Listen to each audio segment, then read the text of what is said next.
Good evening, everybody. I'm Mary O'Connor with the Alaskan Aviation Safety Foundation and the National Institute for Occupational Safety and Health. On behalf of Alaska Public Media, thank you for watching Hangar Flying.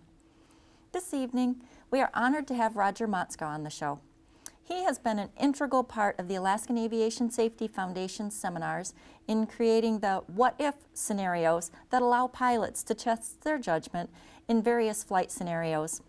Roger is also the Technical Services Manager in the Air Traffic Organization's Safety and Technical Training Unit within the Federal Aviation Administration.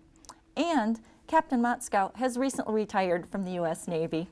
Congratulations, sir, and welcome to Hangar Flying. Well, thank you very much, Captain O'Connor. So as I told you before, all captains address each other by their first name. So Mary, thank you very much, and I appreciate that accolade.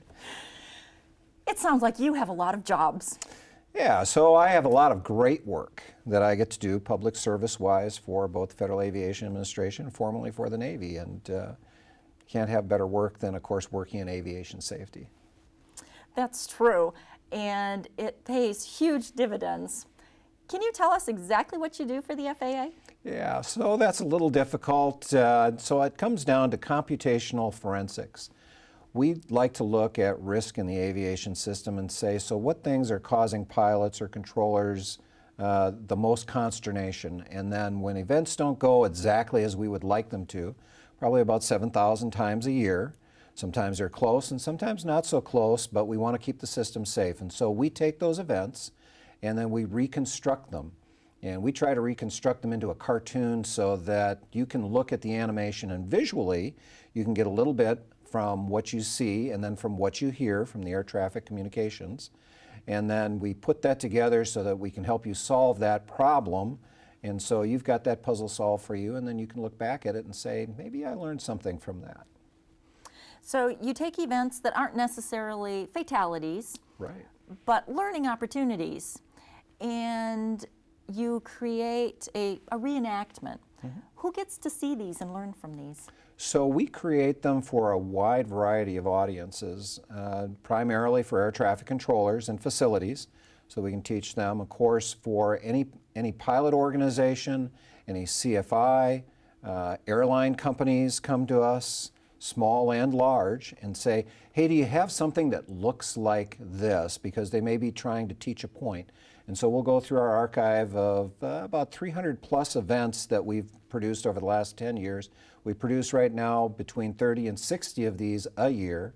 So we try to update those, and then I try to make that list available to people. So anybody that would like to have an example of something, well, we'd encourage them to contact the Alaska Aviation Safety Foundation, who works directly with us, and we'd find something for them.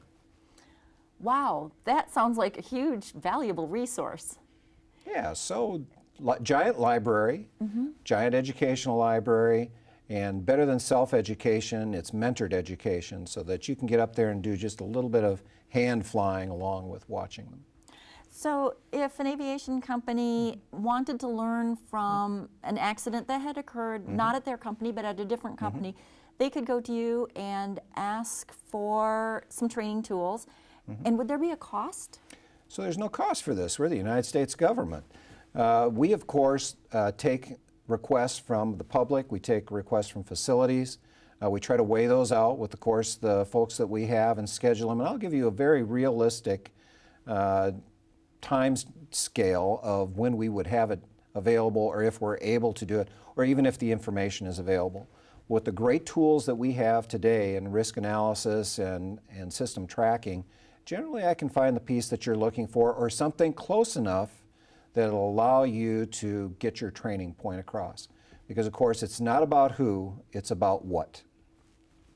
And if I wanted to be proactive in a company and address a problem before it actually became an event, I could just describe that to you and you'd come up with it? Absolutely. So that's what we're looking for, is to get those things that we consider maybe a risk to the system, create something that simulates that so that you can learn from it, train people to it, so that they don't have to experience it themselves the first time.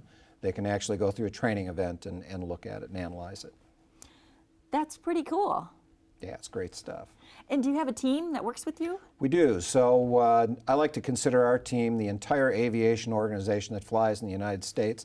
So we have lots of pilots that come in. We've got graphic animators. So Rob Roy Menzies works in our office. He's a professional graphic animator, and he sits and draws all day long and animates things so that we can make better sense out of it. But all pilots, all air traffic controllers, they all participate. It's a great team. Well, it sounds like everybody can learn from your products too, so it's a great opportunity for everybody. Absolutely, and we want to share them with you, and we want to share them with the aviation public.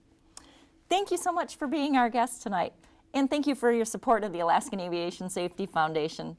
It's been a pleasure having you on Hangar Flying, and we will look forward to seeing you on our next episode. Thank you. Thank you. Ladies and gentlemen, please join us for our next Hangar Flying when we bring Mr. Motzgo back to talk about the FAA's Air Traffic Top 5. Until next time, fly safely.